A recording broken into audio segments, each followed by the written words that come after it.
Yo, what's going on, everybody? Welcome to Bleacher Takes. I got Josh and I here again tonight. Nate, always finding life coming up. Got a lot of things going on in his life, I guess. So he's not on here tonight with us, which is fine. Josh and I have handled this a time or two ourselves. So, Josh, what's going on, man? How you doing?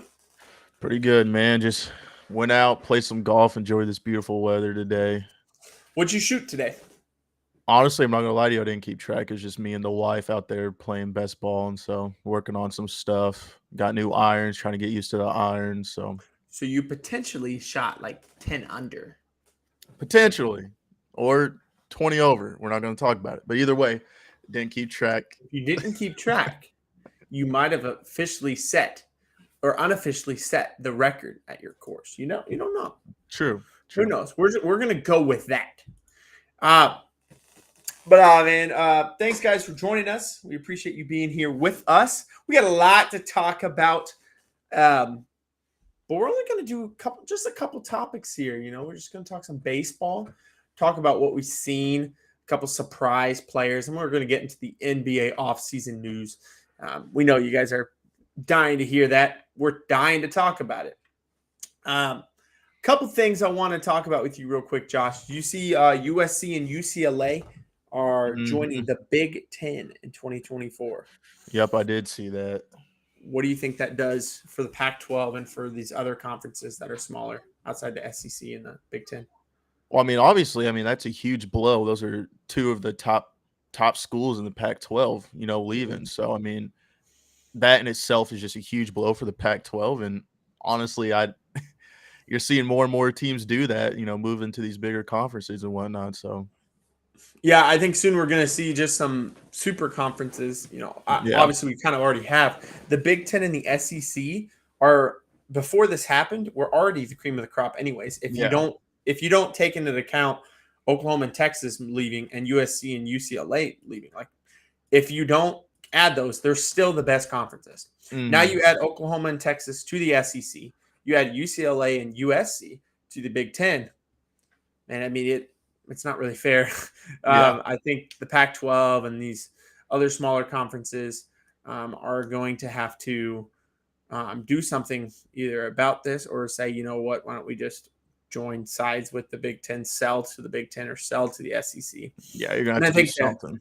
I think the SEC and Big Ten are going to come to an agreement to where it's kind of like to where it's almost just like a two conference thing, where they kind of match up against each other sometimes too. But we're definitely going to see some crazy matchups. I mean, you think So, about it in a year what's or that two. do for Division I football then? Like, how would that? Yeah, that's what I'm saying. They're going to be a part of those divisions, and or part of those conferences, and those What do you conferences. like? What are we You know, doing about the even the smaller schools then, or because what's gonna happen with the smaller schools? you mean like in the Pac-12?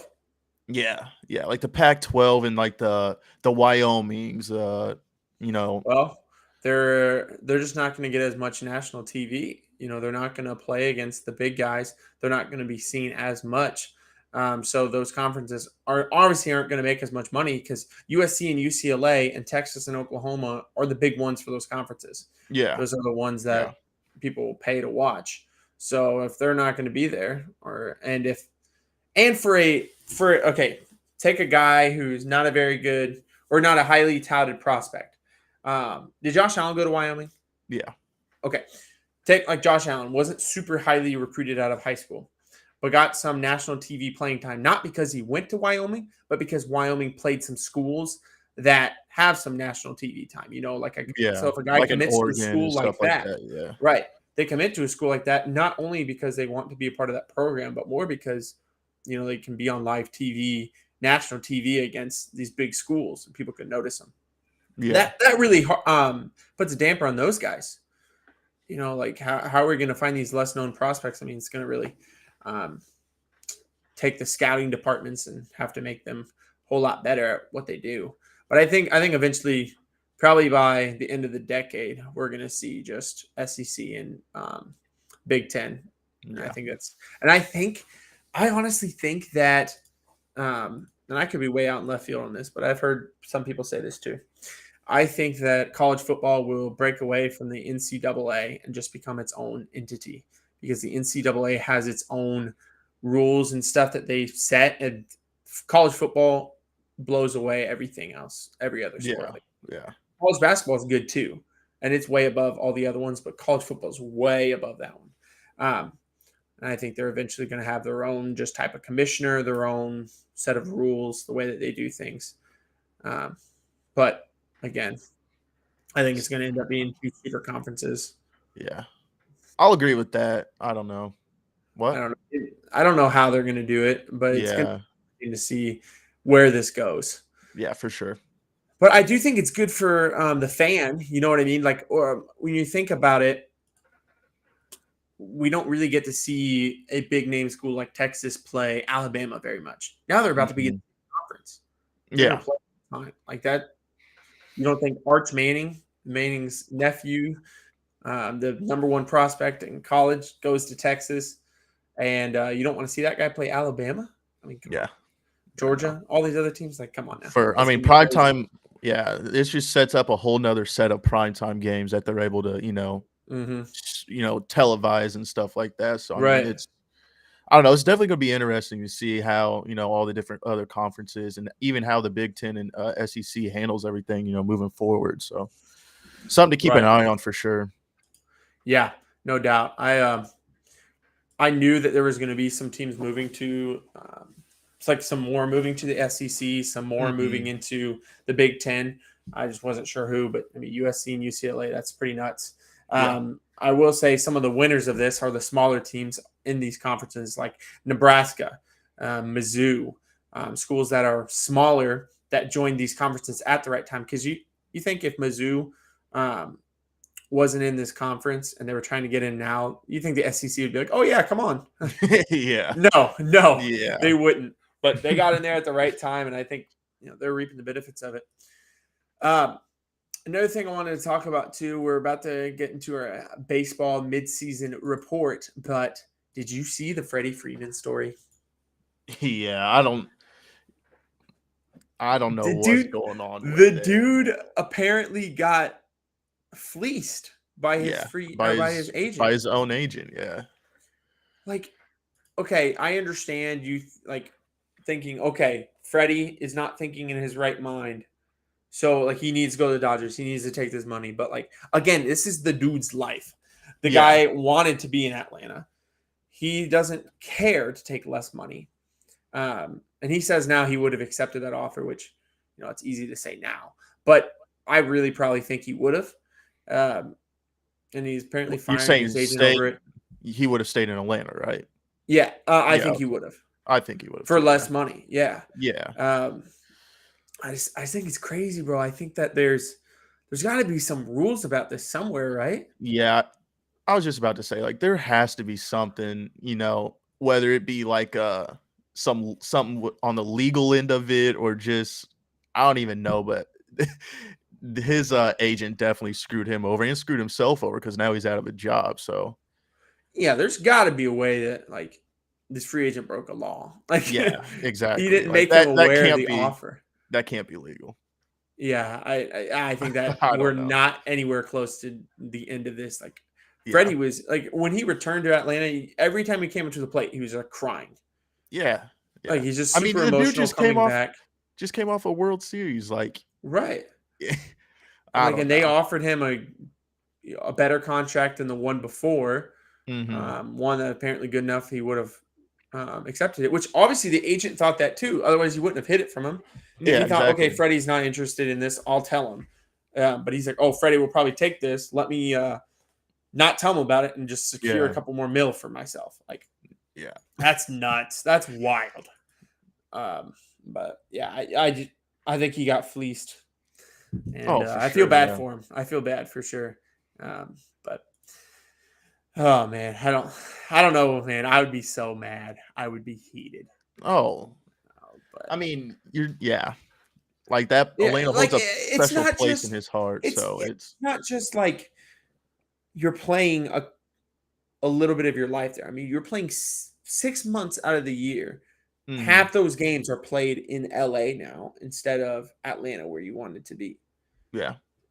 So I don't know. That sucks. I feel bad for him. I was surprised when that came out. I was like, there's no way. But speaking of baseball, I want to do a little mid-season report here. Kind of look at some stats, look at some surprise players, look at some standings and stuff. And Josh, I'm going to go over these standings here. And guys, keep in mind, these stats were coming into today. So the games that have been played today aren't factored into these numbers just because I did this all this morning and I don't want to have to go through and fix minute little things. So they're all from as of yesterday's games. I just want to say something real quick. Yeah. Obviously, the Padres and Dodgers are playing tonight, which is a huge game in itself. Right. But nonetheless, we have Manny Machado, who's first game back from twisting his ankle or whatever. And first at bat just hit a double into left field. So missed him in the lineup. And yeah, I mean, you guys are a completely different team with yeah. him in there. And we're going to go over this. You guys are only a game and a half back of them. Yep. These are big games, man. Tatis hasn't played all year. You just sustained this missed time from Machado. And I think when Machado got hurt, you guys were a half game back. I could be wrong. So in the time that Machado, close, when Machado missed, I mean, you guys lost a game from the Dodgers. So I think it's pretty impressive from you guys for sure. Yep. But I'm going to go over a couple of these standings here, and we'll talk through each one and see if we think that if they're going to stay this way or not. So the Yankees lead their division as of yesterday, like I said, lead their division, and they are 56-20. Best record in baseball. I mean, by all accounts of the word, I mean, have had a absolutely phenomenal year. Just came off a June that they went like 22-6, their best record in June since like 1956 or something like that. It's pretty nuts. They had a 13-game lead over Boston, 13.5 over Toronto, 15 over Tampa Bay. And as of right now, let me go check and make sure. As of this morning, those three teams that they have a lead over are all scheduled to be playoff teams. They're all three wild card teams, and they have that big of a lead over them. Yeah. Actually, no, the Rays are now tied with the Guardians. So, yeah, three playoff teams that they have these huge leads over. Josh, do you see the Yankees losing this lead? Do you see them coasting it out? Do you see one of these teams hitting the surge and coming back and winning the division? I see him losing this lead, if I'm going to be honest. I'm joking. I want to hear your reasoning behind this. No, I mean, they're definitely keeping this lead. I mean, I'm not even going to say if. I think they're going to play like this all year. They might run into a skid here and there, but I don't think it's going to be big enough to where they can afford to do that. Exactly. Yeah. They have a big enough gap in between all the other teams that they don't have to, win out for the rest of the season. But yeah, I did not see it even being close, to be honest with you. Well, that's some pumping some juice into my veins there. As if you need it, but hey, man. I mean, I just think that this is the most complete Yankee team we've seen since 2009. Yeah. Pitching very well. They're hitting bombs, but they're also just getting timely hits. They have the best record in baseball when being out hit by their opponents. That's insane. They have a winning record when being out hit by their opponents. Every other team has a losing record. So the Yankees doesn't matter if you out hit them because they hit the right hits at the right time. I was about to say it takes one hit, on base, like one swing of the bat from anybody in their lineup, and it's it could change the outcome of the game. And that's what they do, man. They don't string together 9-10 hits, but they can score 5 runs off 5 hits. Yeah, they can do it easy because they walk a lot too. They get on base a lot. Yeah, I think it would be pretty crazy for them to lose this, not just because of how good they've been, but I also just think that the teams in their division maybe have regressed a little bit I mean, the Blue Jays and Red Sox are both 10 games over 500, but the Rays are the big one. They're 40 and 35. They haven't been that dominant force that they've been the past few years. They've lost some players, and that's just kind of how they are, though. They don't keep a high payroll. They get rid of their guys and just continue to compete. I mean, they're still a very good team, but not as worried about them as I have been in the past. Boston's has been surging a lot. Boston just had a great June and gained one game on the Yankees in the month of June. Exactly. like they're you're not like you have to literally play undefeated ball if you want to catch up to these guys right now. Yeah. It's like the Yankees, they're nuts. So yeah, I'm gonna agree with you there. Obviously, I don't think there's any way I couldn't. AL Central though, this one's interesting. The Twins are 43 and 35, have a 2-game lead over Cleveland, a 6-game lead over Chicago. Coming into this season, everybody thought this was Chicago's to lose. It was their division. And guess what they've done? They've lost it for sure. Yeah. 6 games back of a Twins team that's okay. They're not that good. They have some good pieces. Luis Arias, we're going to talk about him in a little bit, but he's been phenomenal for them. Correa's been a nice addition. But if I'm going to be honest, I think maybe Correa opts out after this year. He can opt out and be a free agent again. Their team's they're just not that good, but they're good enough in that division. That division, I will say, I think is the worst division in baseball. But again, I mean, do you see the Twins continuing to win this? Do you think that the White Sox have something back in? I mean, as bad as the White Sox have been, they're still only 6 games out. Yeah. To be honest with you, I think it's going to be between the Twins and Cleveland with who's going to win this division. I think that there's a lot more going on in the White Sox dugout than what we know. I mean, even the fans want to fire the manager. I just feel like there's a lot of stuff going in that dugout that might not be public yet. That might be public later on in the season. So I don't know. I just feel like they have a lot more going on than winning ball games over there in Chicago. So I'm just going to stick with Cleveland and the Twins. Yeah, and I've mentioned my thoughts on Tony La Russa before. He's an old school manager who wants to manage the game like it's 1990. Yeah. But he's got players like Tim Anderson, Luis Robert, Eloy Jimenez, like these guys who are, and like I'm not trying to make this political or racial or anything, but young, exciting black ball players. Guys who like are that new influx of like excitement in the game. They have like Tim Anderson's got that electricity that Tatis has. Like he's that kind of player. To have a manager like La Russa who doesn't really let you express yourself, really. And he doesn't like back you up for it. You know what I mean? Like he's not like a guy who's going to stand in your corner and let you be you. Like a Boone. Right. Yeah. Aaron Boone. Yeah. He's very much today's manager. Yeah. And there's a couple like that around the league, and those are typically on the best teams. Like even older guys have adapted to it. Buck Showalter for the Mets and Dave Roberts for the Dodgers. They've had to adjust with the times and let their personalities kind of have to shift, and the way they manage shift to the personalities of the players. And I just never liked the fit with La Russa in Chicago. I think the owner tried to get cute with the hiring and think, oh, well, he's done a lot in baseball. But it's just not the right fit for this team. They're a young, exciting team that's very good. And could be very good. But hiring a guy that's coming out of retirement to coach. 80 years old. Like a guy it doesn't look like he's having any fun coaching. I don't understand why he's doing it. Like what else does he have to prove?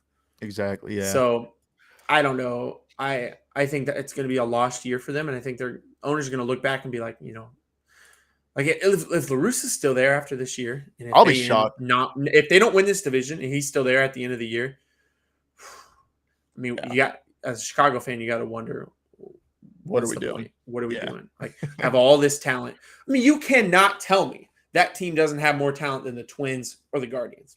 Oh no, especially the Guardians. Yeah. And that's why like I'm saying, like I don't even. It's not because of the White Sox aren't good. I'm just saying that there's so much stuff going on internal that we probably don't know about that's affecting how they play. So I mean, I think it starts with him. I mean, if you Exactly. look roster, and this might be a hot take, but I don't think it is. I think the White Sox have the third best roster in the American League, behind the Yankees and Astros. I mean, between them and the Red Sox, I mean, you kind of take your pick there, but the White Sox have a Yeah. great roster. They should be Yeah. running away with this division. But again, I mean, I'll agree with you there. I don't think Chicago is going to do anything with La Russa around. And then this is a team where I think they're going to take over the personality of a good young manager who's going to let them be them, and they're going to feed off his energy. But that usually doesn't happen mid-season. So even Yeah. if they were to fire La Russa right now, I think the year's over. Yeah. I agree. I'm going to go on a limb. I think the Guardians might pull this off. They've been playing really good ball. They're playing against the Twins, and they kind of have a chip on their shoulder. Nothing really to lose. Might as well go for it. And the Twins I think, are just a very mediocre-ish team.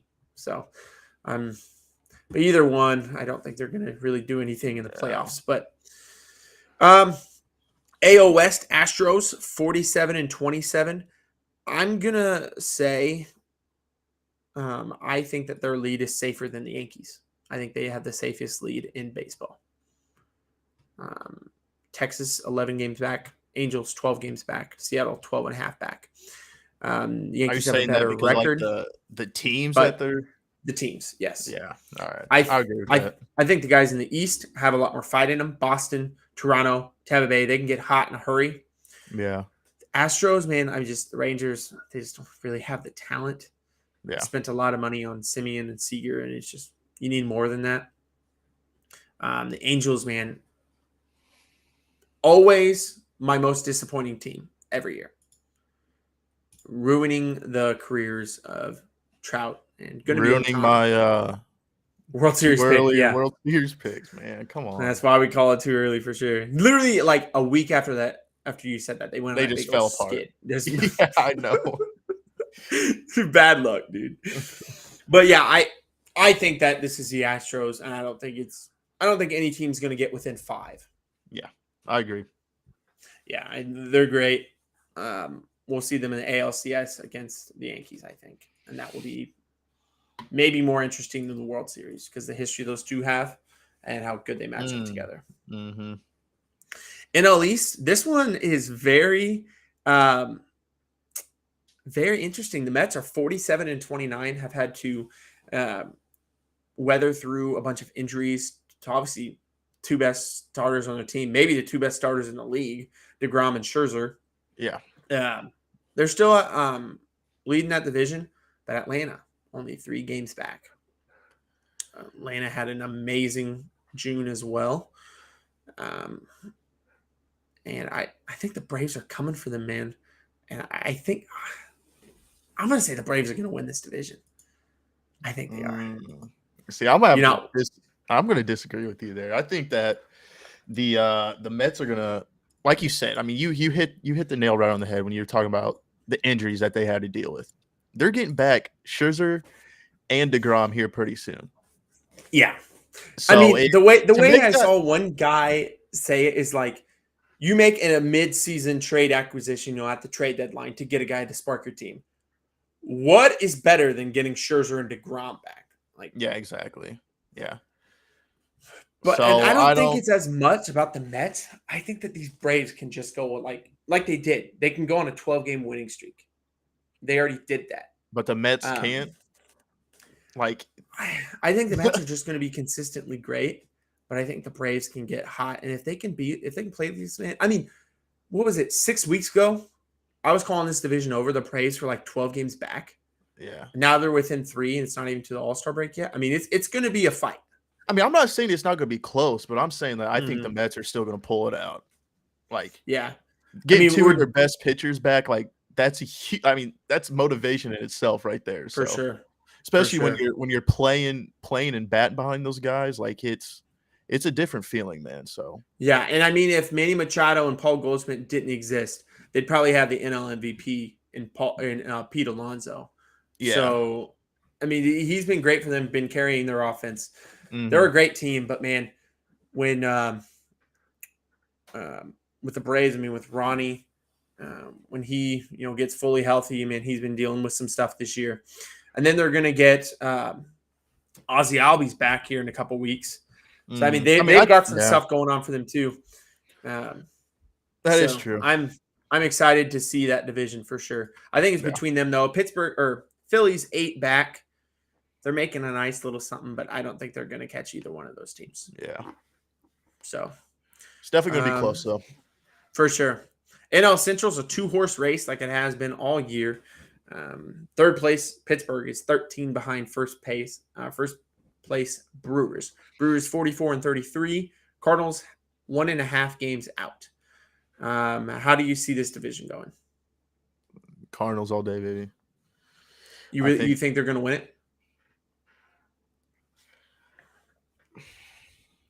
I don't know. Just I hate saying this because I've already said it so much, but I think this is going to be close too, like it already is. Like That's the great thing about baseball. We talk about Nate was talking about why the season's so long. We play 162 games and they're so decided by like game 161 and game 162. yeah, Like, that's what's so crazy about baseball, man. yeah. I don't know. I'm just saying that because I'm a fan, but also yeah, I do think they're going to. I think that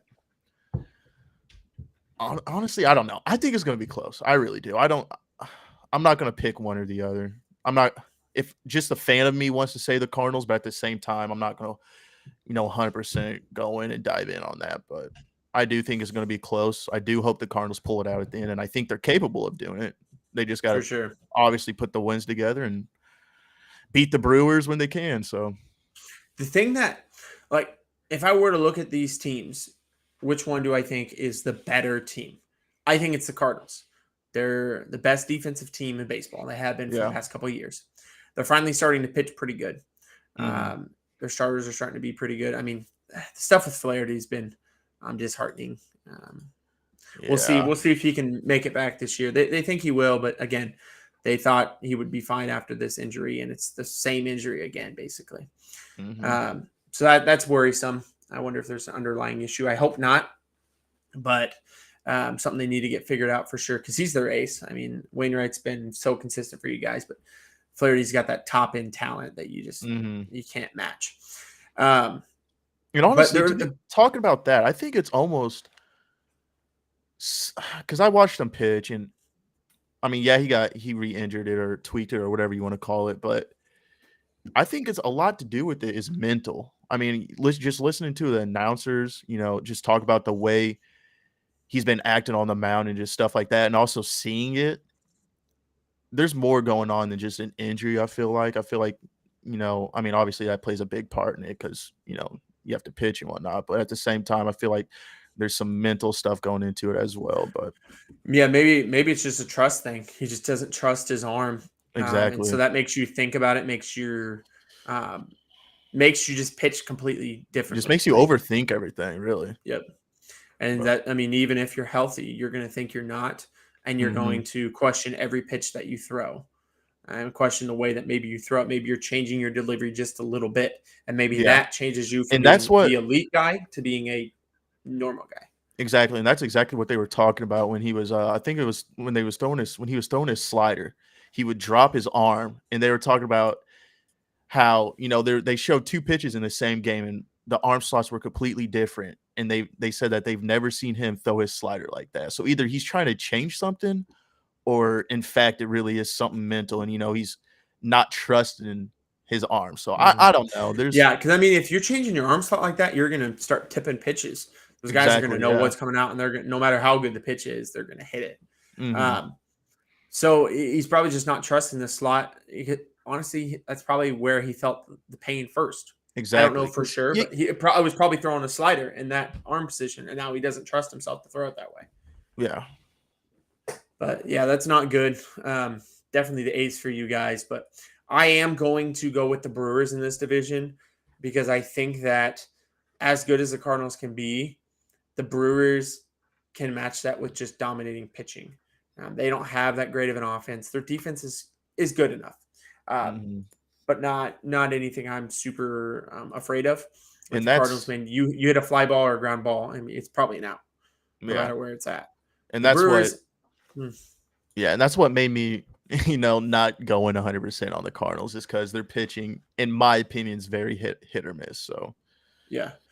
I mean, when their guys can get on it, man, and I think Flaherty is super key for you guys. If he's going Yeah. to be done for the year, I'm going to go all in on the Brewers in this. But if he can come back and be himself, yeah, you guys definitely got a shot. I think you guys are definitely the best team. But the Brewers aren't going to lose those super close games because they just won't give up those runs. Yeah. Yeah. I And mean, yeah. you tell me in a do or die game, you see Corbin Burns and then Williams and then Hader. I could go shut out, Yeah. So I don't know. I think I got the Brewers in this. I think it'll be close all the way down the wire, and I think both teams will make the playoffs. Which leads me into the NL West. I think that we're going to have one team out of each division make the wild card. At first, I thought there was a good chance that two guys make it out of the West. I don't think the Giants are going to make it. I think that they're going to fall behind a little bit. And one of the Padres and Dodgers is going to take the wild card. One's going to take the division. Same thing with Cardinals, Brewers. Same thing with Mets, Braves. I think those are our 6 playoff teams if I had to guess right now. Dodgers are 46-28, and San Diego's a game and a half out. I'm going to stick with the Dodgers winning this division for history purposes. I understand the Padres have had. I know. Padres have had some history with. So even with Tatis coming back, you're still picking the Dodgers. We're a game and a half back, and Drew hasn't even played yet. I have to. There was that one. I feel like every season the Padres are pretty close, and then they have a bad month, and the Dodgers have a great month, and then it just widens the gap. I feel like that happens every year, like around the All-Star break, July, August. I could be wrong. I don't have stats to back this up. I haven't looked it up, but I feel like that's what happens. And until the Padres prove me wrong, which I hope they do, I want the Padres to win this, not just for you, but they're a very fun team to watch, and they're modern day baseball. Like I'll tune into any Padres game. If there's nothing else going on, I turn on a Padres game. Like they're fun to watch. Man. How'd y'all score? Did you score on the first? Yeah, first. A hit by Mazzaro that drove in Machado. I like him. I like Mazzaro. Nomar Mazar. Yeah, he's pretty good. But yeah, I got the Dodgers. I know you got the Padres, but I just for history's sake, I got to stick with the Dodgers on this. But I would be very happy if the Padres did, and I wouldn't be surprised because, like you said, they're just now getting Machado back. They're going to get Tatis healthy, and if you guys can pitch the way you have, I mean, Joe Musgrove has been the most consistent pitcher in baseball this year. Like we're only once Tatis back, we're only going to get better, bro. Yep. You got to get Blake Snell right. If that guy's right, man, like he's been shaky, and he's really been shaky since he's been traded. But if you guys can figure him out and get him pitching right, oh my. Yeah. I think he's got the highest upside of any pitcher on your staff, but it can also be hit the hardest of any guy on your staff. And you're getting what's his name just came back? Tall guy with the long shaggy hair. I love to watch him pitch. Clevenger, yes. I love Clevenger, man. Yeah. Having him, Snell, Musgrove, Darvish. You guys' starting rotation's crazy. That's what I'm saying. I mean, they just got to live up to the hype around their names is what it comes down to. But I mean, you look at the Dodgers, man. I mean, they got Urias, Buehler's going to be back, Kershaw, and Tony Gonsolin has been their best pitcher. So I mean, you got your work cut out with them. They're not going to go on a huge skid. You're going to have to just be consistent, which I'm really hoping the Padres can be. We're going to review our way too early World Series picks real quick. Josh, Dodgers, Angels, you're 1 for 2 right now. Dodgers look pretty good. They don't look as dominant as they have in the past, in my opinion. But I think that they have that roster, and that's another thing about Dodgers. I don't feel like they've 100% turned it on yet, which is scary. And the Angels, man, I want as much as the next guy for them to be good. But, man, they're wasting that career. Mike Trout is going to finish as like a top 10 player of all time. He will. And he'll probably finish with no rings. If he stays in LA, he will not win a ring. Oh, no, I'm not disagreeing with you at all. With the way they were playing early on, I was hopeful, but yeah, just collapsed, man. Yeah. Nate has the Subway Series, Mets, Yankees. Yeah, I know, right? Cut him out of here. He's got Subway Series. That pick looks pretty decent right now. Again, I mean, I don't think that the Mets are the favorites anymore like they were, but I think a lot of that has to do with injuries to their both stars. I mean, if DeGrom and Scherzer can come back and be them, oh my, Yeah. good luck. But if they show some wear and tear because they're injuries, yeah, they're formidable, or they can be hit. Mm-hmm. So we'll see how that goes. Dodgers and Yankees for me, that's a pretty safe pick, but it looks pretty good right now. But I will say, if I'm hoping for anything outside of Yankees and Cardinals, because if Yankees and Cardinals happens, I'm going to drain the savings account and go to St. Louis at least one game. I will. Hey, I'd be right there with you. But that'd be nuts, dude. Oh my Lord. But the one that would make me almost as happy would be if they played the Padres, because I just think that series would be so fun the way that those teams play. It would just be so like energetic and it'd be nuts.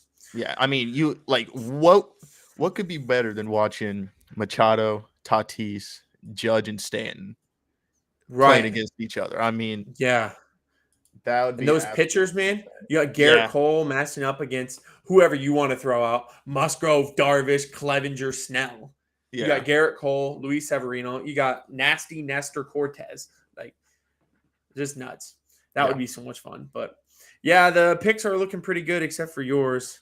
Didn't say that. Sorry, bro. A couple big surprise players here. I'd mentioned Luis Arias, a guy who's been a fantastic hitter for the Twins. He's got some crazy stats. I'm not going to get into all these players, but there's a couple guys I want to hit on here. Tommy Edman. He leads all baseball in wins above replacements for position players. Mainly that's been because of his base running and his defense. He's not a fantastic hitter by any means, but he's a guy that if you let him get on base, well, good job. There's a run scored.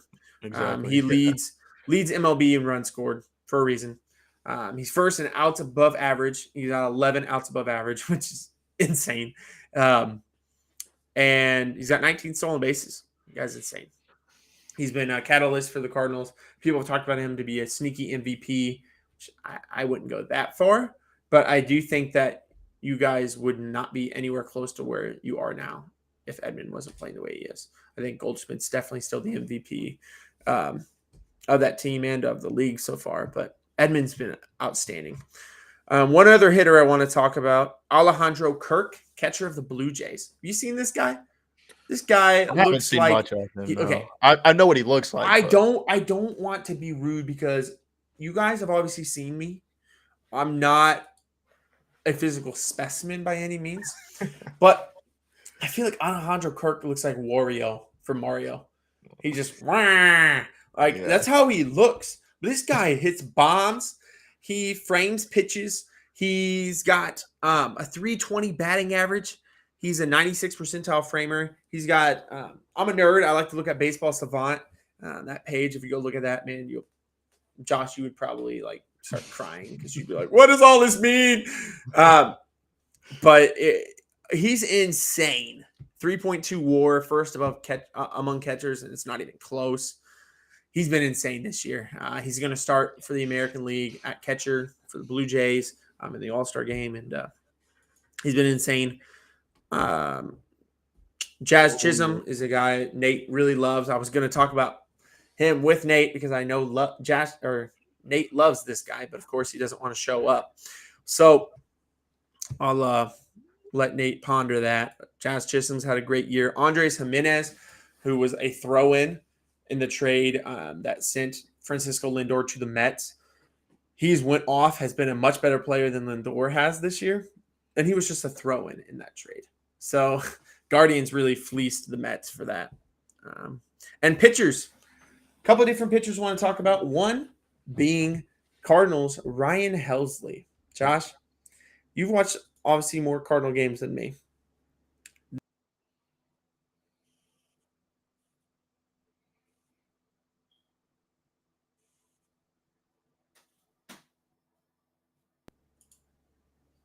You there? Yeah. Oh, then we just had a little communication issues. Ryan Helsley, Cardinals. You've seen this guy this year? You obviously have seen what he can do out of the pen. He's been pretty nuts. 3.2 WAR, first among catchers. He's got 19 stolen bases. He's got 11 outs above average. He's got 19 stolen bases. He's got 11 outs above average, which is insane. And he's got 19 stolen bases. He's got 11 outs above average, which is insane. He's been pretty nuts. He's got an insane baseball savant page. He's 98th percentile whiff rate, which means there's only 2% of pitchers who have a better whiff rate, which means guys who swing and miss on him.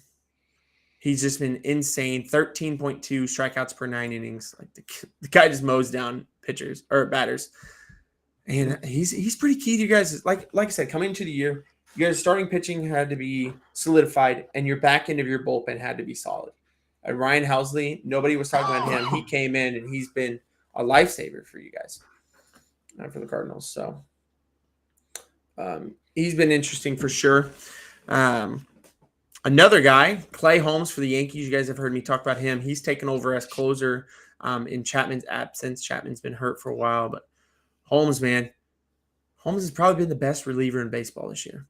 And I'm not just saying that as a Yankee fan. Looking at the stats, looking at everything he's done, he's absolutely insane. He's already got 2.0 WAR, wins above replacement, which is far and clear the highest for relief pitchers this year. 100th percentile, which means there's nobody better than him in expected earned run average, expected batting average off of him, expected slugging average off of him. The dude's been unhittable.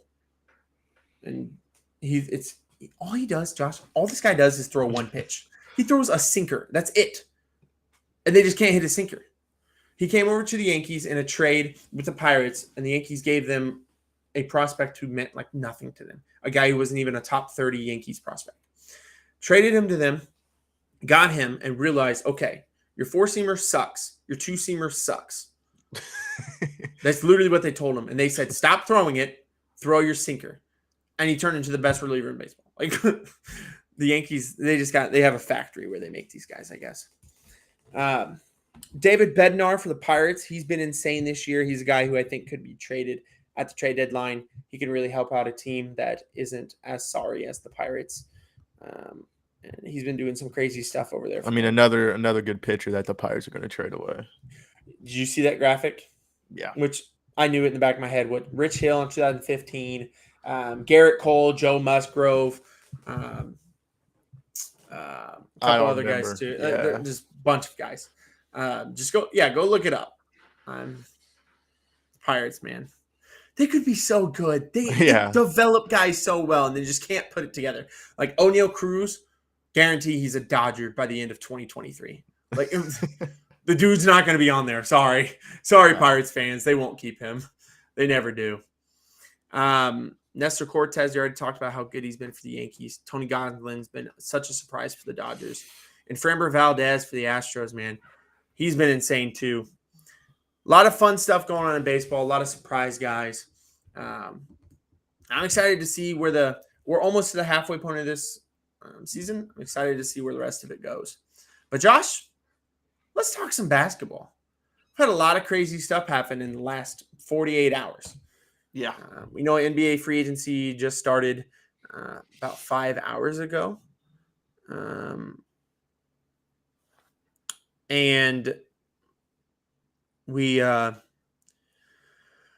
just know there's a lot of crazy things going on. First, foremost, I'm going to say in the NBA, the Miles Bridges stuff is crazy.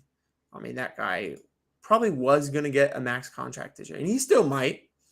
Not from the Hornets. I think somebody's probably going to offer him close to max money, just because of how athletic he is. And I think there's a lot of still untapped potential there. He's still developing. But he's arrested on felony domestic violence charges. Apparently he got an altercation with a woman after an argument. Obviously, I don't think there's any video. I don't want to call him guilty, not guilty. I'm not a judge or jury here. But it doesn't look good, man. And it could not come at a worse time. Literally the night before free agency starts. I mean, this guy had talks, like you said, of getting a potential max contract, and that could very well be out the window now. So right. I don't know. I still think he might get it. I wouldn't be surprised if he didn't, though. And I don't think quite yet he really deserves a max contract, but sure. I don't know. It like you said, this came at a very, very awful time for him. For sure. Yeah, I just can't. I can't believe it. I literally saw that, my mouth just dropped. Just me being a fan of the Hornets and a fan of his. It's just I'm just like, dude, Mm-hmm. come on, man. Like you just cannot be doing that stuff. Yeah, I mean, I mean, those not Hornets, ever, man. but You Hornets, you guys be wilding a little bit though. I just sent you that. I Like know. he posted on his story, he had a little drink. Well, Everybody kind of drink. knows what that looked like.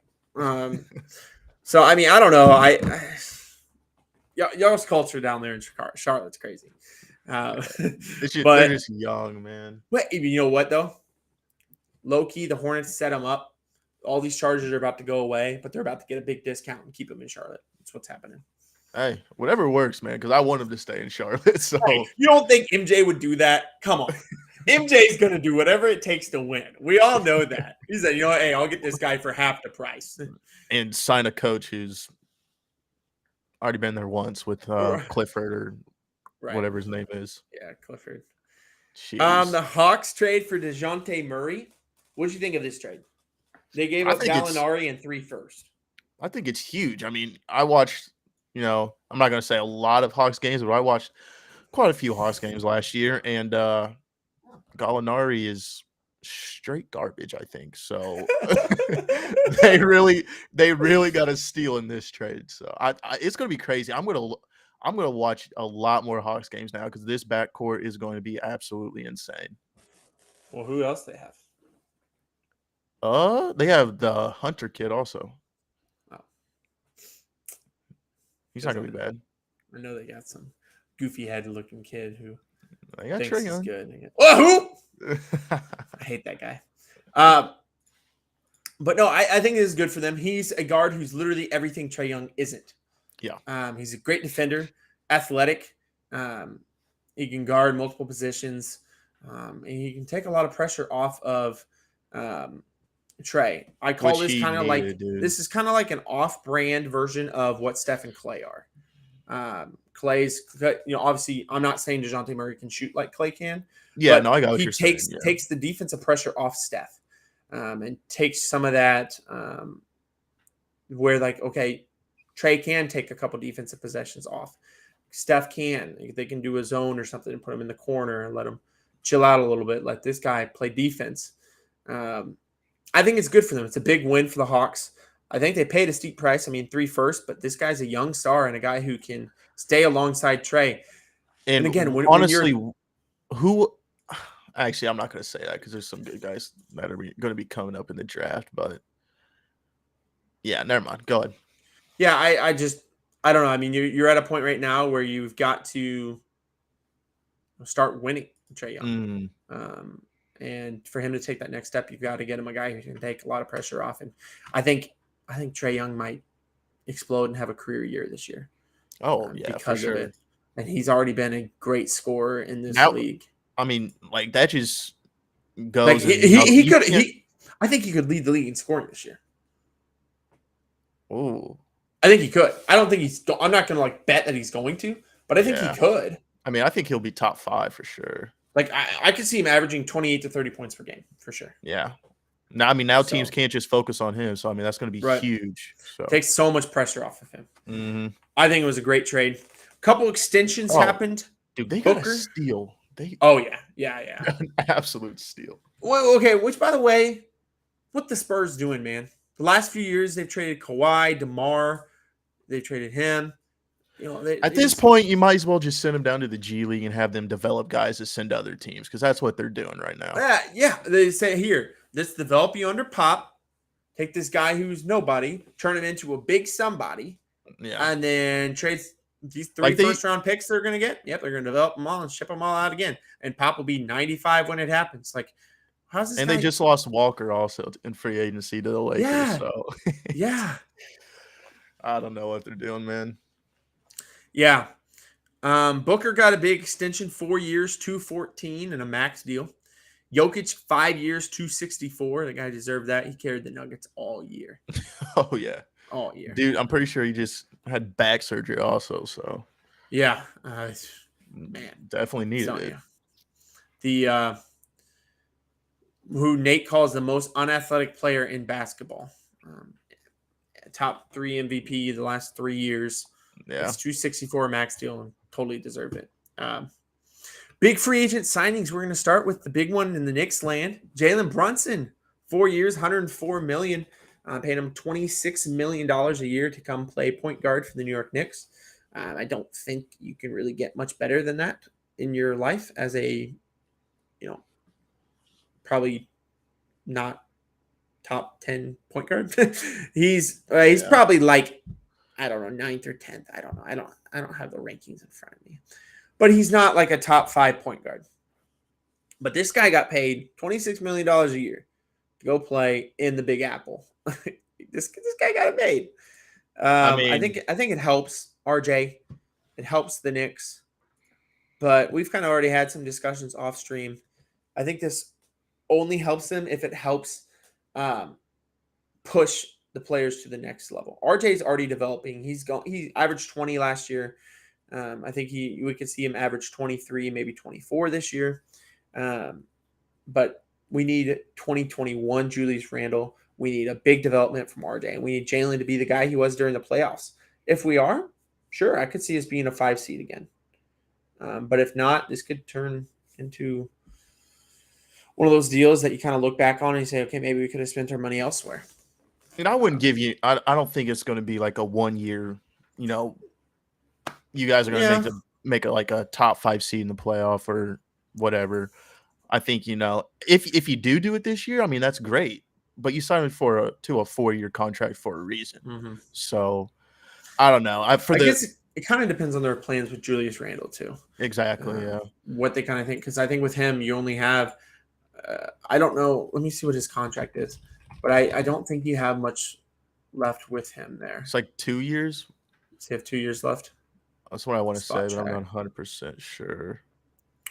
Oh no, we got him for a while. Oh. He's got a player option. So he's got 3 years left and then a player option. So basically, he's on the same timeline. Wow. Same timeline as Brunson. So, I mean, that's pretty good. But I mean, he's going to be about 28 when the season starts. So he's still got a good couple years in him. But we've really got to do something. RJ's really got to be that guy. Like I said, in a Knicks fan's dreams, Jalen Brunson's our third option as running the point, third option like scoring-wise. Randall, if he can score 20 points per game, and if RJ can score 23, 24, Brunson can drop 16 with 8 assists, 9 assists per game. Yeah, I'll sign him for that right now. But it's yet to be seen. I wonder how the fit's going to be. But I've always really liked Jalen Brunson. Loved him in college. I thought that he got slept on in the draft. I've always been a big fan of this guy. He didn't get a whole lot of playing time in Dallas, and then when he did, he exploded. So I'm excited to see how it works. I kind of have mixed emotions with this signing. For the Knicks, huge signing. I mean, like you said, off stream when we've talked, you guys needed a point guard. You guys got your point guard. But for Jalen Brunson, I don't really know if I like this just because I felt like I wouldn't necessarily say chase the money because he was offered a similar deal from the Mavericks, but at the same time, you're not. I just think he was closer to getting a ring with the Mavericks than he's probably ever going to be while on the Knicks within that 4-year span. So see, that was unnecessary too. But that was a low blow. I'm just saying though, like you can't. I agree. Like the Mavericks are close, so I just really, as a player, you're all offered a similar contract, and the Mavericks just signed the rim protector. They got exactly. They got what they needed. Exactly. So I just don't understand. I just don't get why Jalen Brunson would sign. Like I'm happy for you guys. I'm gonna give you 2 reasons. 2 reasons: that money and that spotlight. No matter what, you're gonna get the spotlight when you're making deep runs in the playoffs. Like. I'm not trying to listen, I'm not trying to take any blows towards the Knicks whatsoever, but you guys are not going to be making deep runs in the playoffs like the Mavs are. Right. But you also got to think of it as this too. Okay. This guy knows that even if his team's not great, he's the point guard of the New York Knicks. He's going to get some endorsement deals. He's not going to get any endorsement deals on the Mavericks. Luka's going to get those. But when you're in New York, they have room for all 3 of the guys. Yeah, sure. Everybody gets an endorsement deal. He's going to be endorsing Papa John's here in a little bit. Like we know he is. So you're I you're don't paying for know, that. You're dude. paying for the spotlight, but and you also, I mean, it doesn't hurt to get paid $26 million a year. I wouldn't know, but I might start up a OnlyFans account and see what it's like. But uh, Oh. ooh, but no, I think it's good for the Knicks. I think we did overpay, but again, Oh, I mean, yeah, but our owner isn't a guy everybody is lining up to play for. So exactly. That's you're gonna have to overpay a little bit, but yeah, for sure, and we did. Um, let's see what else we got going on here. We had Anthony Simmons signed back with the Blazers, 4 years, $100 million. I think there was also a big overpayment there. I don't think he's worth $25 million a year. no. But I mean, he's one of the guys that takes pressure off Dame, and Dame's No, getting older. he's a huge role player on that team. So Yeah, but it's pretty to get insane. him, You're paying $25 million for a role player now. I mean, yeah, yeah, he'll be a starter next to him, but not like a I do star. like him though. I do think he's gonna be good. I do too. He's kind of I think he gets traded to Brooklyn. We'll talk about that here in a little bit, but Kevin Durant. I know. Damian That's Lillard. interesting. I didn't even think Well, they gotta make the money work. Like, sure, well, we give this guy exactly, $100 million. Now it's gonna work. yeah. No, we'll talk about that here in a little bit, but I think it's good for them. Were you surprised with the Bradley Beal signing? 5 years, 251, back to the Wizards. To be honest with you, no. He kept throwing curveballs like, "Oh yeah, I had made up my mind, and yeah, I'm gonna sign back with him," or "No, now I'm not. I'm gonna test free agency," and then like 10 minutes into free agency, he signs back with them. No, but I mean, weird. this is why I'm not surprised. And I could be wrong. Didn't this guy have multiple like opportunities to get out of Washington by like requesting a trade and stuff like that, or am I tripping? Uh-huh. No, I think that like they kind of dangled him as like a trade piece a lot. And I think I could be wrong, but I think he's made comments like, okay, let's kind of move on. Like That's he's what I not been like thought, a yeah. Damian Lillard type, like I'm here to win. Yeah, But then that's what I thought. then he gets the 5 year. And I think this is just a guy one who's Chasing comfortable money, with dude. his life and just chasing that bag. And And listen, it's you know what? just I don't have to win. He could only get a 4 year. I think it was like a 4 year 214 deal like Booker got. He could only get that, I think, from other teams. But with the Wizards, he could get that 5th year and that 251. So I think he just kind of chased it and said, you know what? I'm just going to secure the money. yeah. So And it the sucks same though. way, He's one of the best perimeter players in the league. exactly. In the same way you feel about Mike Trout on the Angels is the same way I feel like with Bradley Beal on the Washington Wizards. The dude is just throwing his career away.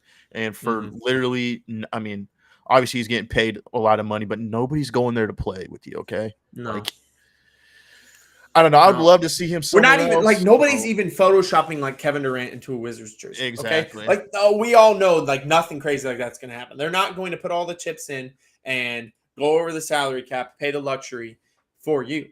No, Yeah. they're going to pay you, and they're going to draft a couple guys that Who are they have, gonna- Porzingis? Who? Yeah, exactly. So Yeah, I used to have that guy's jersey, and I think I donated it to Goodwill. Bum. But yeah, I don't understand that. Malik Monk leaves the Lakers, gets 2 years, 19 mil from the Kings. And he goes to the Kings. another Chasing money, I guess. exactly. This is one thing I just want to talk to NBA player because I just want to ask him: is your goal not to win a championship? I Like think seriously, you can definitely see with some of these guys, like it's not. exactly. Like, I Malik just Monk, don't it's not. understand. Bradley Beal, it's not. Yeah. I really don't get it, dude. I mean, the money you can't. I mean, hate on anybody for chasing a bag, but at the same time, like you are one of very few players to make it to the NBA. You're already getting paid millions of dollars. Why not try to do what everybody else, not everybody else, but majority of the other players in the league are trying to do and win a championship and set yourself up to win a championship? Like, come Right. on. I don't get it. Yeah. I guess people just don't value the winning. They just, those guys see it as a job. They don't see Yeah. it as like I'm playing a fun game and I get to chase championships until I'm 40 years old. Like they don't see it as that.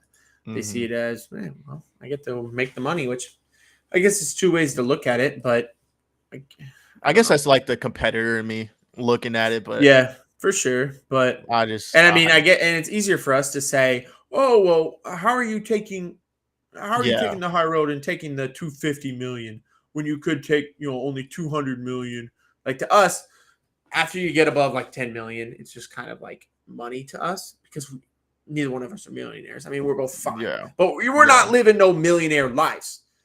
But yeah. man, you tell me here's a $50 million check or a 10 million. I'd be like, woo, you know what I'm saying? So I don't know. I don't know, dude. Yeah. See, I Malik think Monk, I though, dude, you got to go to one of those teams, man. They all want you. They all want those shooters. They'll give you $5 million a year. You don't need to get 10 from the Kings. it's just what What I'm are you going to go saying, do for the dude. Kings, man? You're going to do nothing. For them or yourself, so it Right. literally is pointless to me. That's just what I don't understand. If you're, I don't know, dude. I'm not even gonna get onto this because I could talk about this for days, dude. I just think Mhm. it's downright ignorant. Interesting move I did like, though. PJ Tucker left the Heat and is signing with the 76ers, 3 years, $33 million. I really like that I signing. do like that too. Yep. And I know we're going to get into some Kevin Durant and Kyrie Irving, but don't let me forget about my 76ers talk when I get there because All I right. got something interesting there. Oladipo signs back with the Heat on a 1 year, $11 million deal. I think just to kind of Prove it deal, prove kind of. himself again. Yeah. Yep.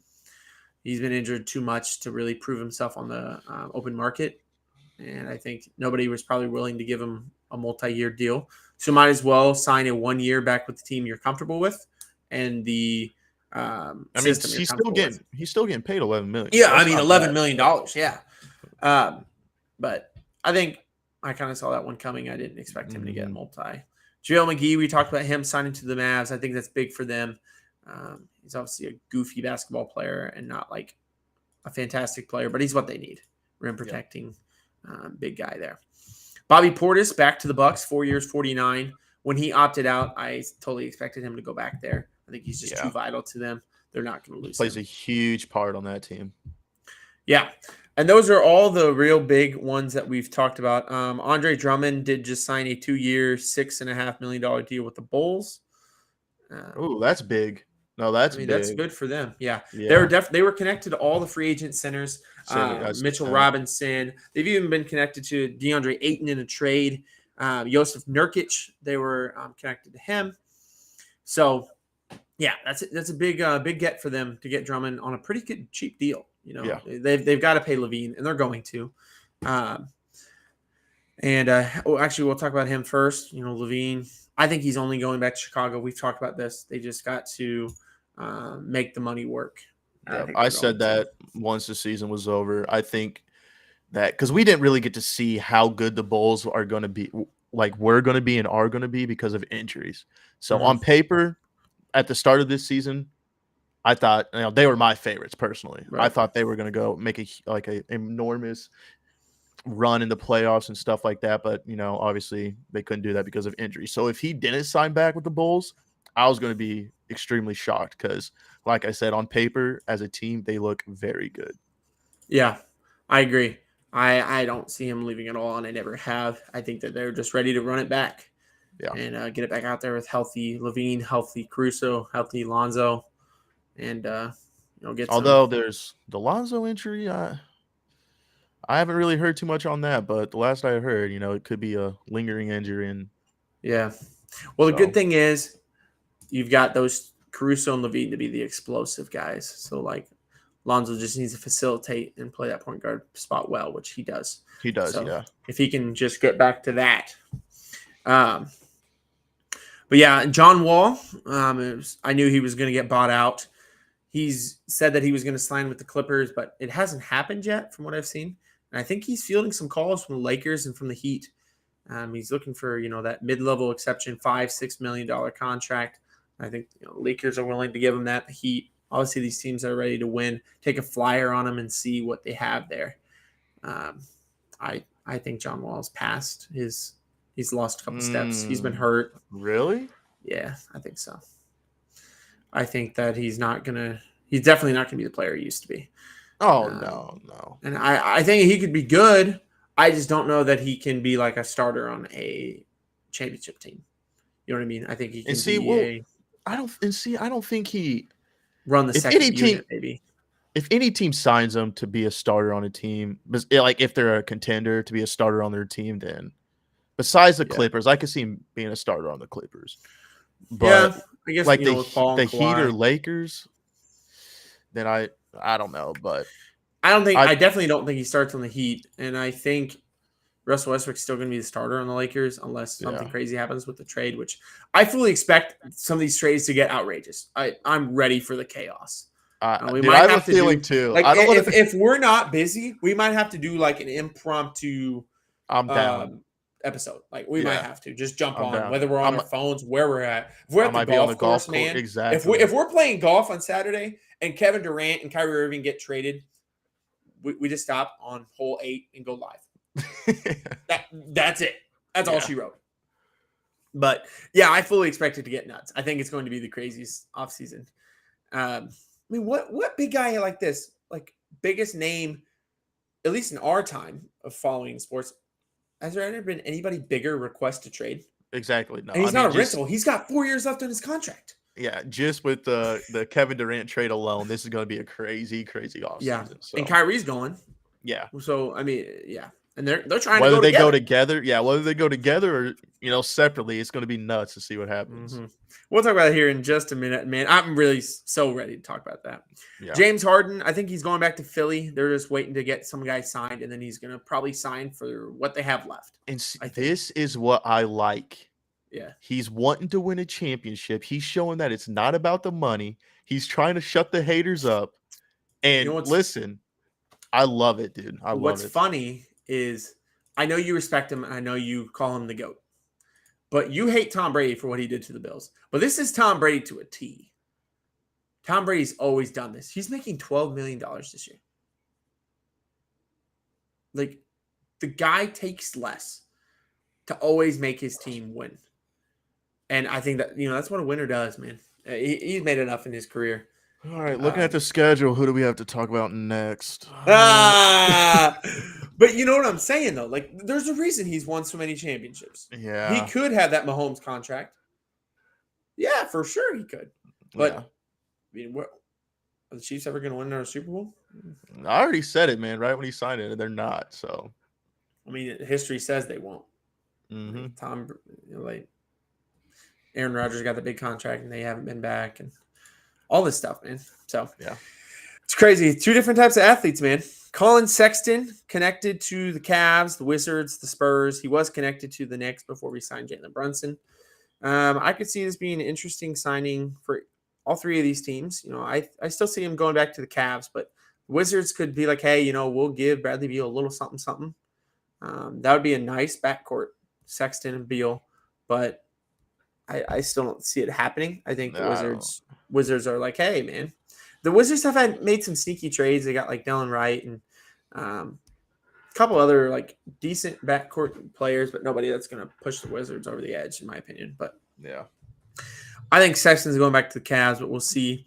Miles Bridges, I think now he's just going to go back to the Hornets for whatever you guys offer him. I'm okay with that. I think that he was going to try to get a max or near max from a team like Pacers, Pistons, someone who's got the cap space to pay him. And like, hey, come play with some of our young stars.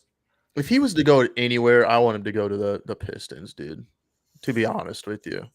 The Pacers, I don't really, I think the Pistons are closer to winning a championship than the Pacers are. Obviously. We've talked about the Pacers, about how dysfunctional they've been. Yeah.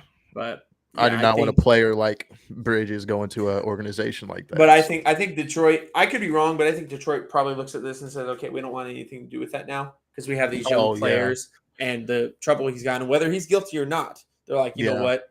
Just keep that away from. Yeah. So now I think the Hornets are negotiating with themselves, and they understand that. Bridges will probably stay unsigned for a little bit until he comes to terms with what happened, and Hornets will sign him back to a multi-year deal, in my opinion. DeAndre Ayton is where it gets interesting. I've heard more and more that he's not going to be.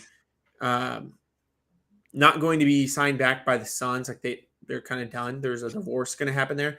But what's going to happen is they're going to match whatever a team gives him, and then they're going to do a sign and trade.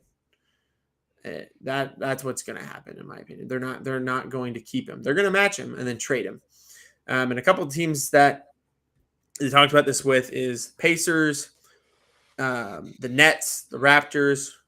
Bro, I mean, a sign and trade that's centered around DeAndre Ayton and Kevin Durant, like that'd be pretty nuts.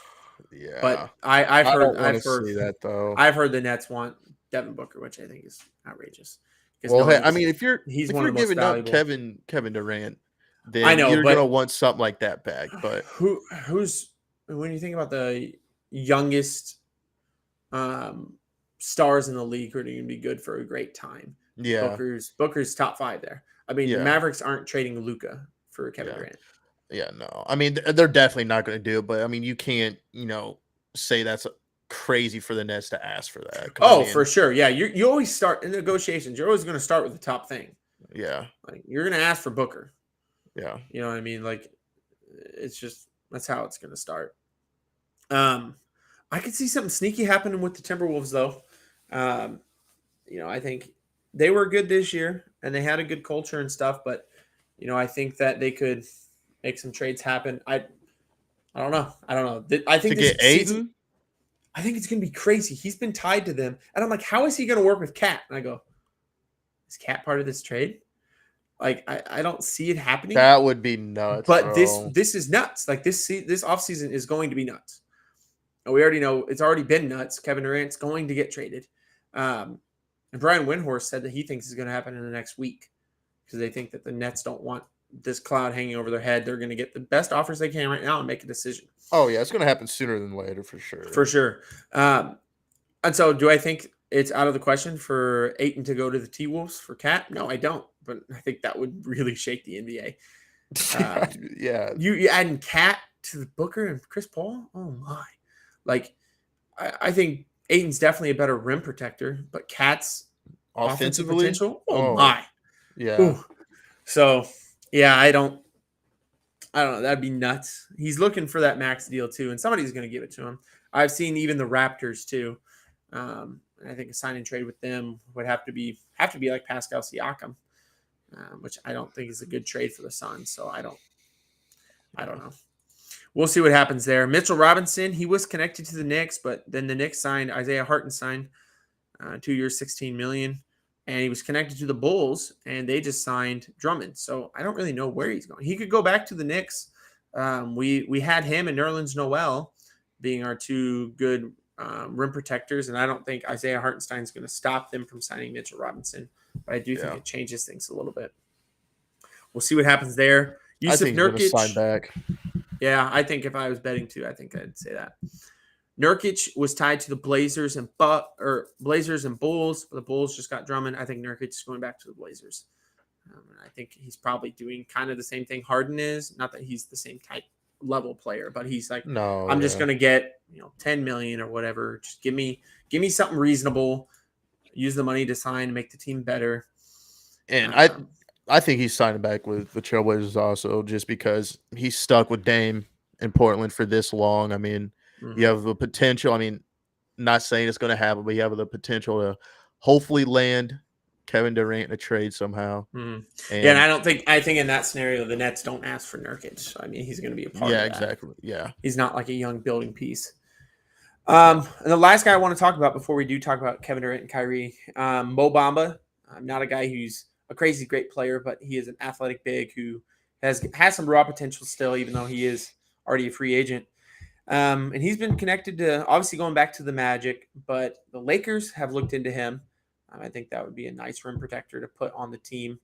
Not a guy, who's going to log 30, 35 minutes for them, but a guy who can definitely come in and get some boards. And also for the Rockets, tying him with Jalen Green and Jabari Smith, I think would be a nice little core there. And we'll see, we'll see what he gets. The Bulls were interested in him, but I think the Bulls got what they needed in Drummond because they still have a starting center. Vucevic is great. He's just not a super great rim protector, defensive player. So you needed somebody to kind of be that for offset him. That, yeah. So I don't think they're going to sign another one, obviously. So yeah, Kevin Durant and Kyrie though, man. First let's talk about Kyrie, and then we'll talk about Kevin Durant, and then we'll talk about possibilities of them together, and then we'll end the show. Kyrie, do you see him? Where do you see him going if he were to go by himself? Lakers. I mean, he's from what I've seen, he's already said it himself that he's going to force his way to the Lakers. And honestly, I hope to see him there. I would love to see that LeBron and Kyrie reunion. I don't think it ended the way they both wanted it to. I mean, Kyrie has also said this himself that if he was more mature, he would still be playing with LeBron. And with that being said, I mean, who knows how many rings LeBron would have now? I mean, It's so true.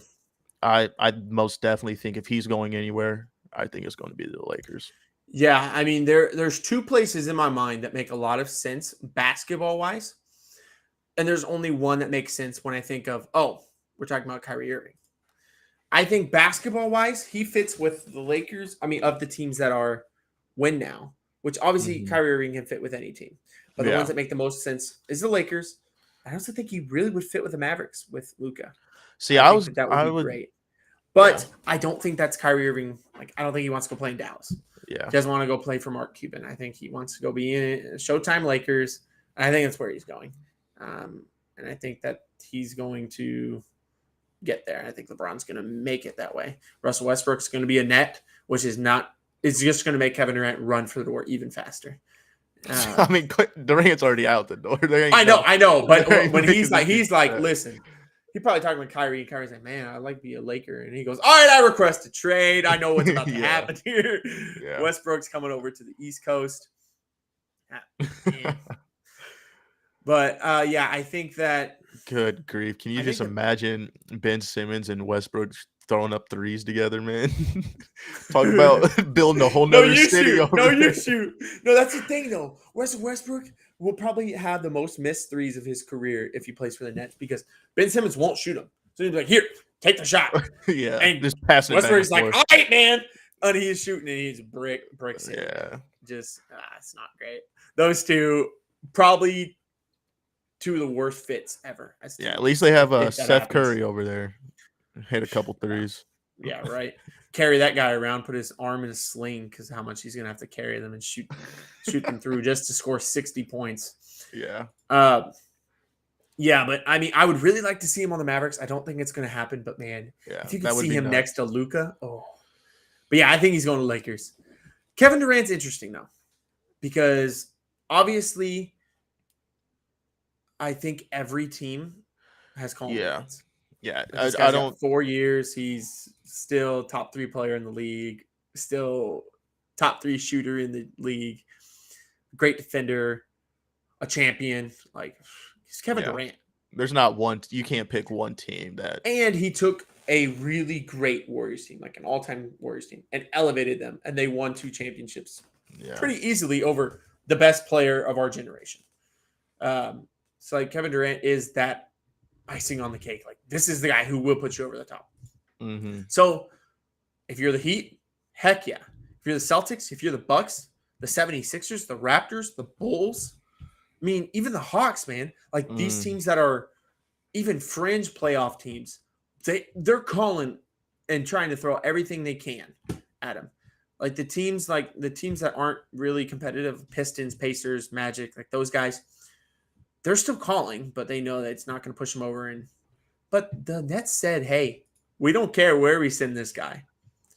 We want the best package. Exactly. But I mean, Kevin Durant could just say, I'm not going to play for the Orlando Magic. yeah. So they wouldn't make the trade anyway. He's obviously going to go to a top 10 team in the league for sure. Yeah, he has a say where he's going for sure. Yeah, because they know that he's like, I'm just going to request a trade. I'm not going to show up because that's how the NBA is now. Mm-hmm. Like in the other sports, you can kind of control your destiny a little bit, but the NBA, there's nothing like it. If you want to go play, if Kyrie Irving wants to go play in the Lakers, he will be a Laker. Like it's going to happen. So, I mean, most realistic, or where do you really think that he's going? Like, I don't know where he's going.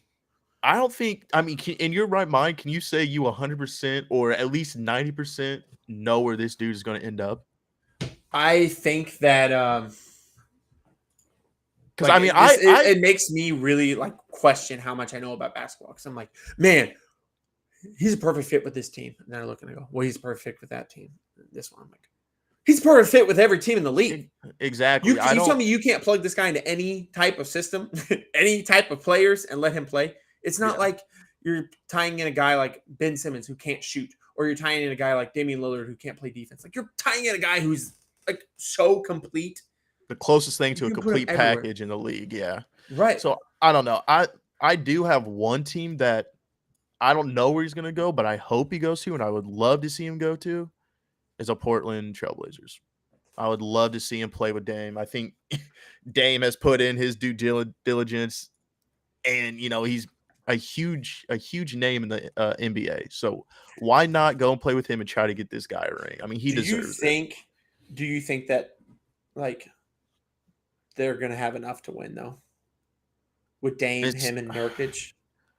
I mean, they're going to have to give up Anthony lot. Simons. They're going to have to give up first-round picks. They're going to have to give up a lot of stuff. So basically, you got to look at their core. I don't know. Dame. I'm going to look. I don't know who's on their roster at all. Yeah, Blazers roster. Yeah, they don't have a lot. I mean, there's not a whole lot there, man. They got Shaedon Sharpe in the draft. He's going. Anthony Simons is going. Like, basically, you're looking at Damian Lillard, Kevin Durant, Yusuf Nurkic. Chris Dunn, Josh Hart. Like some good players, but you don't have another guy there who, like, really helps. Like, Simons would be that guy, but he's going to go to the Nets if that trade's going to happen. Like, he's not staying a Blazer. Yeah. I like the fit with Dame, but I don't know if that's going to happen. Like, I still don't think, even if that happened, I wouldn't even call them probably not even a top 5 title contender. Joe Ingles signed with the Trailblazers? I see that on here, that it shows him on there, but I don't think so. I thought he signed with the Bucks. Yeah, he signed with the Bucks. Oh, which is something I didn't report. Yeah. Joe Ingles to the Bucks, 1-year contract. So that's a good signing for them for sure. Yeah. Okay, so the Heat, him with Jimmy Butler would be pretty nice, but I don't want to see that, dude. The thing is, you would have to try to keep Bam there too. And obviously they're going to start with asking for Bam. We've already heard that, but like we said, they're going to ask for Booker, they're going to ask for everything. They're not going to get Bam, but they would ask for him. The Celtics, I think the Heat definitely have enough to entice them for sure. To get Tyler Hero's gone. Yeah. Hero, I think Duncan Robinson's gone, yeah. Some of those future picks. They got some young players on the roster. I'm not going to pull up the roster, but I mean, they got some young guys that are good. I think he's gone also. Yeah, and just some futures. Yeah, I think that would be a potential fit for sure. Boston, I don't. If you're Boston, I don't think you touch this because you're gonna have to. You just made it to the finals. Like, you'll probably have to give up. I mean, you don't want to give up Jaylen Brown or Jason Tatum, obviously. Definitely not Jason Tatum. Yeah, or Robert Williams, like, right, or Derek White. Like, literally, because if you're the Celtics, I don't think you touch this. The Nets, they got rid of some of their guys to make room for these big names, but their biggest loss that they had was when they lost the guy on the Cavs now, the center, Jared Allen. When they lost Jared Allen, I knew it wasn't going to work. No defense, no rim protection. So if you lose a guy like Williams, you're going to set yourself up for the same thing. Your offense is going to have to score 140 points a night to win. Yeah. So if you're the Celtics, I don't think you touch this. I don't think you even go for it. Same with the Heat. If you're the Heat, I don't think you touch it either. I think you just build around what you have because you're going to have to give up they're close. Lot. They're very close. Like in the Heat, they just had some unfortunate things happen against the Celtics, and the Celtics just it's just like good. Like with this trade, you have to realize that this is a big risk, high reward. Like, I mean, you're trading for Kevin Durant, but at the same time, you are giving up a lot of depth. You don't make this trade if you're the number 1 seed in the conference last year. Exactly. Yeah. You do this as like the Blazers. The Blazers didn't make the playoffs, or like the Lakers, or a fringe team like the Hawks, or even the Raptors, man. I mean, yeah. That's something you do there. But no, but that type of team, like a 4, 5, 6, 7, 8 seed. Yeah. This is what they're really looking at.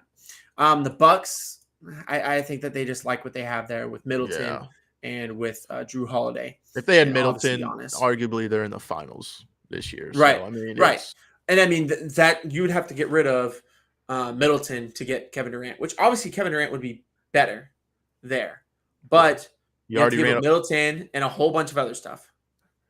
and you've already won a finals with that group. So Right. I don't think that's going to happen. I think it would be interesting, but again, there's no reason for them to blow that up. yeah, The Sixers are interesting though, because I think that they could do it while still keeping. I think that they might have one of the better packages in the league.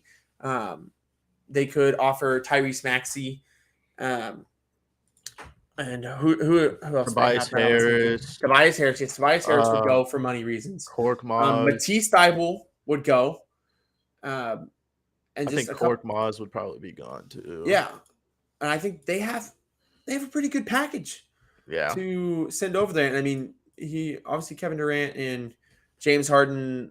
There were some reports there, but I think James Harden maybe had problems with Kyrie. Yeah. I think, For sure. I I think it's that's a Kevin Durant. question. I think Kevin Durant can play with James Harden for sure. Yeah. And with him and Joel Embiid, I'd love to see that, bro. that team probably, man. I think that's one that I really am excited to see what happens. Like they've got to do that. They've got to be like, hey, we'll give you anything that's not Joel Embiid and James Harden, which obviously the Nets aren't asking for James Harden. Yeah, no. They would or Joel Embiid. Like that dude's already untouchable. So right. So I mean, you start, but if you're the Nets and you get Therese Maxey, Matisse Thybulle coming to your team, like that's a pretty good package, man. Harris, they're trading. Harris is gone too, for sure. Yeah, for sure. Yeah, and he's more for money, and he's older. But I'm saying like for the future. For the future. Oh yeah. Yeah, I mean, and those guys with Ben Simmons, you're kind of looking at like to be honest, the Celtics kind of built stuff, defense, and the way they fit. I think that they have the best package. That's what I was saying. Remind me to tell you about the 76ers because I think they have the best package. No, I agree. There's a lot of stuff tying them to the Lakers, but I mean that's just kind of like forcing the league's hand to make it happen. The Lakers don't have a ton to offer.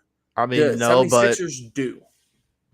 If we're talking about, I did hear something that if there was a way to keep KD and Kyrie together, the only team that's able to do that is the Lakers. So yeah, I don't think that's happening. That would be absolutely insane. No, and we'll talk about that here in just a second because I want to get into that because if they're gonna go somewhere together, I do agree it's only the Lakers. Yeah. But as far as just Kevin Durant by himself, I don't think the Raptors are going to entice him enough, and I think the Bulls kind of want to run it back with what they had. Yeah, if you're the Bulls, I don't think you touch that either. And the Hawks, I just don't think the Hawks have quite enough to offer for it. I mean, unless they're willing to give up. I mean, you have to give up John Collins. You have to give up Clint Capella, Kevin Huerter. See, I don't even think they have to. I think they give up. I think they could keep whatever his name is. Why can't I? Clint Capella. I think they could keep him. Yeah, maybe. And I think that if anything, you're sitting Kevin Hunter, DeAndre Hunter, and probably John Collins, John Collins for sure. They were already dangling John Collins, trying to get rid of him anyway. Or Bogdanovich or whatever his name is. Mm-hmm. I think. But if you're Kevin Durant, do you think that you go to that team and you're automatically like a favorites in the East? I mean, I think it'd be very, very nice. Top 5 team. Top 4 team. For sure. I mean, without him, they were the 8th seed. So I mean, you add DeJounte Murray and you add Kevin Durant to that. I mean, it'd be pretty nice. But I still don't know that Kevin Durant would even. Yeah, no. I think like you said, the best fit for them for the team and for what they have to offer is definitely the 76ers. Yeah. Definitely in the East for sure. Like that's my team in the East. Yeah. In the West, I mean, we talked about the Suns. I just, like you said, it's worked with what they have. But again, if they're having to get rid of Ayton, they're going to have to change some things anyway. So I could see something sneaky going on, but I wouldn't bet on it. The Grizzlies, I think they just. I could see them going to the Grizzlies, but just because they're so young, I think they could possibly put together a package. They could put together a package, but if you're Kevin Durant, you're looking at that and you're like, okay, I have John Morant. Yeah. No, And that's what that's I was like saying. my They're only other star. yeah. I mean, do you think there's What? What'd you say? like even a 1% chance he thinks about the Warriors? No, I don't think I so. mean, they could offer Jordan Poole and Andrew Wiggins. But again, if you're the Warriors, I don't think you want to do that. You have those No. guys for your future. It is interesting though. But I mean, the Warriors, they just want to chip. Like there's no reason for them to even Can the Utah try to. Jazz put anything together? Again, I mean, you'll want to keep Donovan Mitchell. Like you want to keep Donovan Mitchell to pair with him.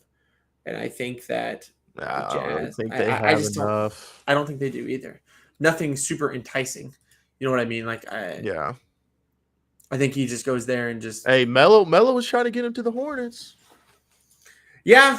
And again, I think it's a team that's just not ready for that yet. I mean, you guys are going to be solid. You guys are definitely improving, and it would definitely be like Miles They Bridges do would be gone.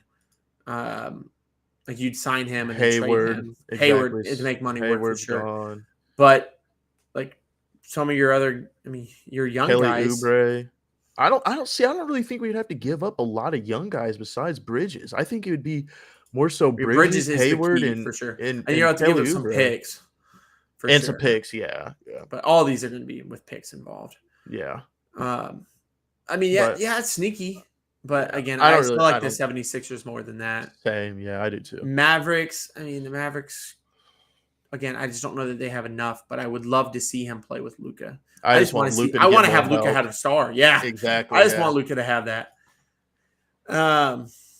The Nuggets, I think that they want to get healthy and see what they have there with Porter and Jamal Murray. And That could be a But sneaky place. yeah, for I him to mean, go, Porter though. would go, but again, Porter's one of those guys that I think is more valuable to the Nuggets than is anybody else because everybody else is worried about his back, worried about the kind of health that he has. So I think he's more valuable to the Nuggets. So I don't think that he's going to go anywhere, and that's probably who they think is their biggest trade chip. Yeah. Timberwolves. I mean, Nah. again, I don't think so. Pelicans. I don't think so. I think that they've got. They're just not enticing enough. Not enough superpowers yet. I mean, they're still young. Ingram and they gotta know what Zion's doing, man. I mean, if they're willing to include Zion in it, maybe, but I don't know. I don't see it happening. Yeah, I don't. I think we could both agree that the 76ers are probably, if we were to choose where he's going to go, probably the best bet. Yeah, I mean, if I'm gonna bet right now, if they're gonna be split up, Kyrie Irving's going to the Lakers, and Kevin Durant's going to the 76ers. But if they're gonna stay together, I see him going to the Lakers. And if you're the Lakers right now, and I'm the Nets, what are you offering me? Because I'm interested to see how they're going to make this work. If I'm the Lakers, yeah. All right. Obviously, I don't. They don't have any first round picks, do they? I don't see. That's the thing. I think they've traded them all. Yeah, I don't know. I have no idea what they have. So But let me look up what they have. Lakers future picks.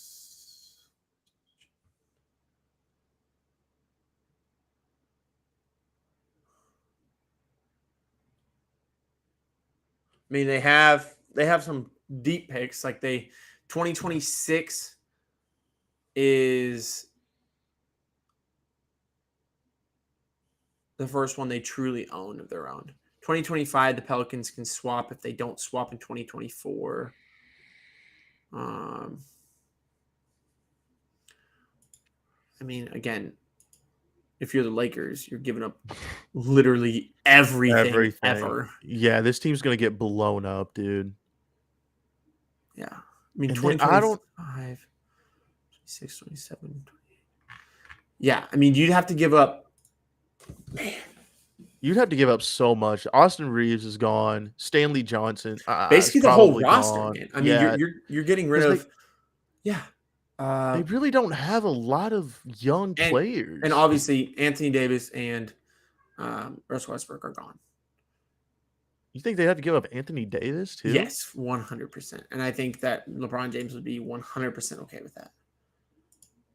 I don't see there's any way for all four of them to be on the same team. Oh, I think Westbrook's gone for sure. Well, I yeah, think no. I'm saying Kyrie, Kevin Durant, and LeBron. I don't think those three can be on the Oh, team. are we talking about to if get anything. both of them Yeah, right now? yes. To get both. Oh, okay. Then Yeah. yeah. You're sending Westbrook. You're sending AD.